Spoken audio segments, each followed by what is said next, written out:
EnBW Energie Baden-Württemberg.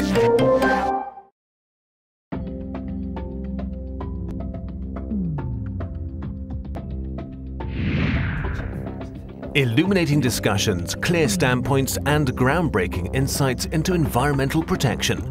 At the 4th EnBW Conference on Climate Change in Berlin, 200 guests from business, politics and science conducted intensive discussions on the content and structure of a new climate treaty. Meeting just a few days before the UN World Climate Conference in Copenhagen, participants agreed on both the existential significance of environmental protection as well as the enormous economic potential for green businesses.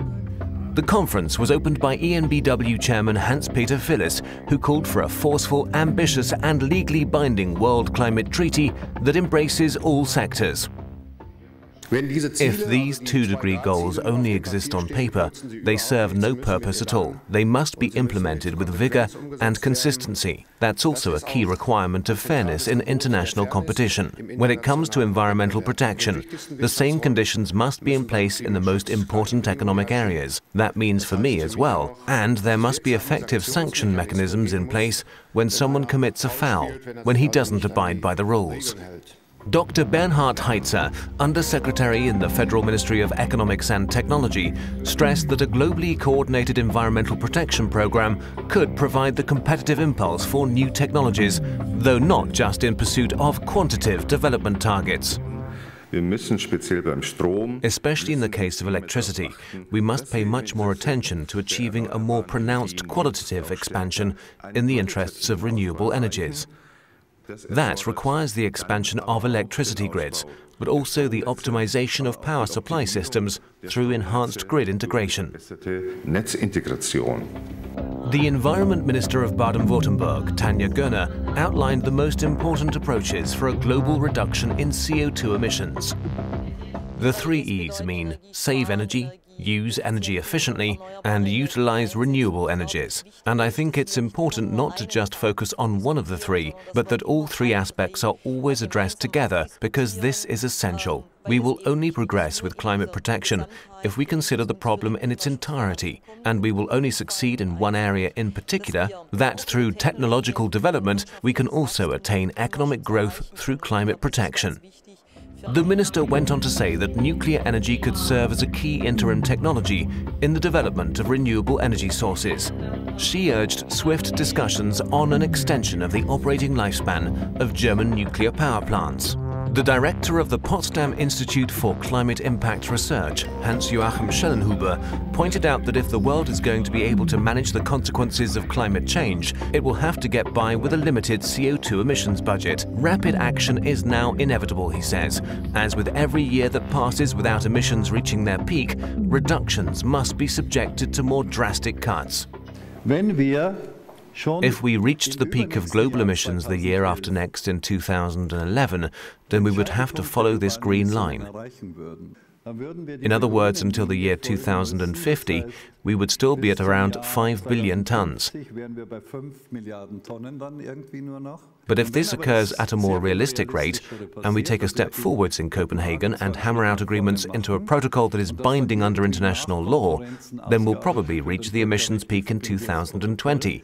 That means that in 2040, there'll be no more CO2 emissions from fossil fuels and reduction rates of up to 9% per year.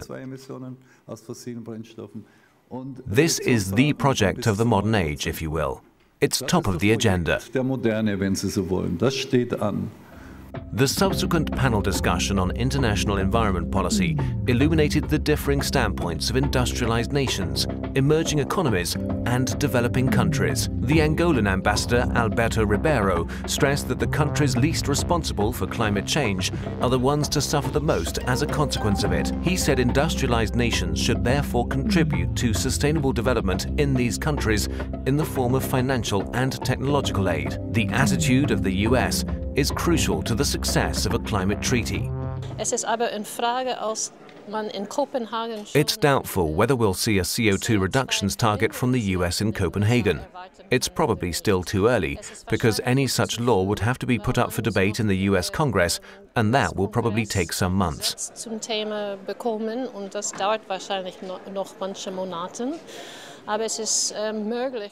But it is possible that by the time Mexico comes around, 12 months after Copenhagen, that the US will pass a law on CO2 emissions. The afternoon panel discussion highlighted the economic incentives of climate protection and their efficacy. Felix Mattis of the Öko Institute said that after some teething problems, the system of emissions trading shows that this incentive works without damaging the economy. Denny Ellerman from the Massachusetts Institute of Technology stressed the importance of a global CO2 market for environmental protection and the potential role of the UN in its implementation. I don't think there's any alternative to wait for the U.S. in terms of a trading system. I think the U.S. will say that we have a new policy on climate change. We're committed to doing something. It depends on Congress. We're pushing to have it take place, but they will not make commitments beyond what they can deliver, what Congress can deliver.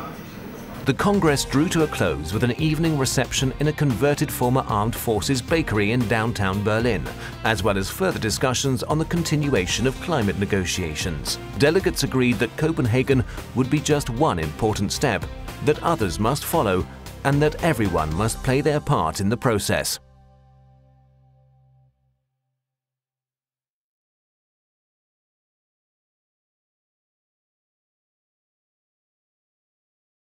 EnBW, Energie Baden-Württemberg.